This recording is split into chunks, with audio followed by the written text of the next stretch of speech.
নমস্কার, আমি ডক্টর সিদ্ধার্থ মানি। আমি ইন্টারভেনশনাল কার্ডিওলজিস্ট, আর.এন. টেগোর হসপিটালে আছি মুকুন্দপুর, কলকাতায়।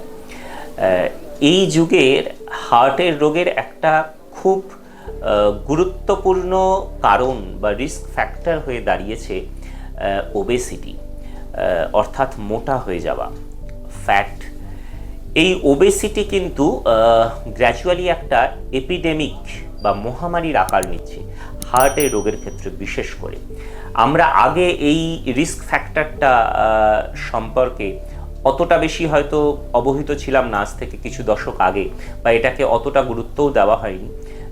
যত আমরা এগোচ্ছি, আমাদের নতুন প্রজন্ম বা এই প্রজন্ম, আগামী দিনে যারা আসবে, তাদের মধ্যে কিন্তু এই ওবেসিটির প্রবণতা ভীষণভাবে বাড়ছে এবং একই সাথে পাল্লা দিয়ে বেড়ে চলেছে হার্টের রোগ। তার কারণ ওবেসিটি এবং হার্টের রোগ বলা যায় একই বা সমান্তরাল। মানে ওবেসিটিকে হার্টের একটি রোগ বলেই ধরা উচিত। It is a synonymous. It is এমন নয় যে ওবেসিটি থাকবে অথচ হার্টের প্রবলেম থাকবে না, এটা প্রায় হতেই পারে না। যাদেরই ওবেসিটি আছে, ওবেসিটি মানে কি? আমাদের শরীরে এক্সেস অফ ফ্যাট সেল, সেটা যেভাবেই যে কারণেই জমে থাকুক, সেটা জেনেটিক কারণে হোক, আর আমাদের খারাপ খাদ্যাভ্যাসের জন্য হোক, বেশি তেল ফ্যাট খাওয়ার জন্যই হোক, বা ইনঅ্যাক্টিভিটির জন্যই হোক। কেউ হয়তো সারাদিন বসে বসে একই জায়গায় কাজ করছে, হাঁটে না, চলে না, তার ইনঅ্যাক্টিভিটির ক্ষেত্রে হতে পারে। কেউ হয়তো বেশি ফাস্ট ফুড খান, তার ফাস্ট ফুডের জন্য হতে পারে। কারোর কারোর ক্ষেত্রে এটা জেনেটিক, কারোর কারোর ক্ষেত্রে এটা হরমোনাল, থাইরয়েডের প্রবলেম, কুশিং সিনড্রোম বা অ্যাড্রেনাল হরমোনের প্রবলেম। যে কারণেই হোক, আলটিমেটলি ওবেসিটি মানে হচ্ছে আপনার শরীরে এক্সেসিভ ফ্যাট জমছে। ফ্যাট আপনি পেটে জমলে দেখতে পাচ্ছেন যে ভুঁড়ি হয়ে যাচ্ছে, পেটটা বড় হচ্ছে। আপনার মুখে বা গলায় জমলে আপনি দেখতে পাচ্ছেন যে গালটা ফুলে যাচ্ছে, চর্বি জমছে। যেটা দেখতে পাচ্ছেন না সেটা হচ্ছে ওই কোষগুলি, ওই ফ্যাট সেলগুলি কিন্তু হার্টের শিরার মধ্যেও জমছে, ব্রেনের শিরার মধ্যেও জমছে, কিডনির শিরার মধ্যেও জমছে। কারণ আমাদের শরীর, আমাদের জলে যদি আয়রন বেড়ে যায়, তাহলে সেটা সব পাইপেই জমবে, সমস্ত জায়গাতেই জমবে। ঠিক সেই রকম আপনার শরীরে যদি কোলেস্টেরল বা ফ্যাট সেল বেড়ে যায়, তাহলে সেটা যেরকম পেটে জমবে, গলায় জমবে, মুখে জমবে, সেরকম কিন্তু শিরা ধমনীর মধ্যেও জমবে এবং অবধারিতভাবে তাদের হার্ট ব্লক হবে এবং সময়ের সাথে সাথে তাদের হার্ট অ্যাটাক বা হার্ট ফেলিওর, যেগুলি খারাপ খারাপ কমপ্লিকেশন, সেগুলি ঘটবে। তাই এই জিনিসটি সম্বন্ধে বিশদে ভীষণভাবে সচেতন হওয়া দরকার। দেখুন, অনেকে হয়তো ভাবেন যে আমি মোটা, কিন্তু আমার প্রেশার ঠিক আছে, আমার সুগার নেই।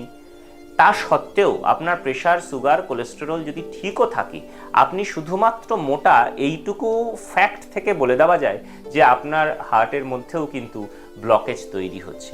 অতএব আমাদেরকে ওজন কমাতে হবে, সেটা যেভাবেই হোক, সেটা খাওয়ার পরিবর্তন করে, খাদ্যাভ্যাস পরিবর্তন করে, কিংবা ব্যায়াম করে, এক্সারসাইজ করে, যেভাবেই হোক আমাদেরকে ইমিডিয়েট ওবেসিটির রিডাকশান করতে হবে, কমাতে হবে। এবং ওবেসিটি বা ওজন কমালে আপনি দেখতে পাবেন ভীষণ এক্সপেক্টেড যে আপনার ব্লাড প্রেশারটাও কমে আসবে, আপনার কোলেস্টেরল লেভেলও কমে আসবে, ব্লাড সুগার কমে আসবে এবং অনেক রকমের কমপ্লিকেশান, হার্ট ফেলিওর থেকে মুক্তি পাওয়া যাবে।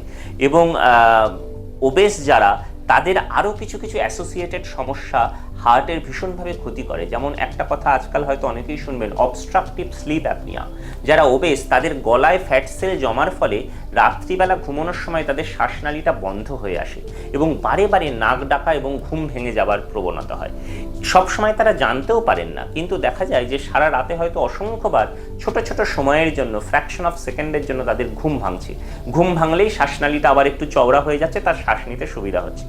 এই যে প্রতিবার ঘুম ভাঙা, এটার থেকে হার্ট রেট বেড়ে যাওয়া, ব্লাড প্রেশার বেড়ে যাওয়া, শরীরে সিম্প্যাথেটিক অ্যাক্টিভিটি বেড়ে যাওয়া এবং সেগুলি থেকে ভীষণভাবে heart attack, heart failure, kidney রোগের প্রবণতা বাড়া। অতএব অবস্ট্রাকটিভ স্লিপ অ্যাপনিয়া এখন একটা অন্যতম কারণ হার্ট অ্যাটাকের। এগুলি সবই কিন্তু ওই ওবেসিটির সঙ্গে রিলেটেড। তো আমাদেরকে এই সম্বন্ধে আরও বিশদে জানতে হবে, পড়াশোনা করতে হবে এবং অ্যাগ্রেসিভলি চিকিৎসা করতে হবে।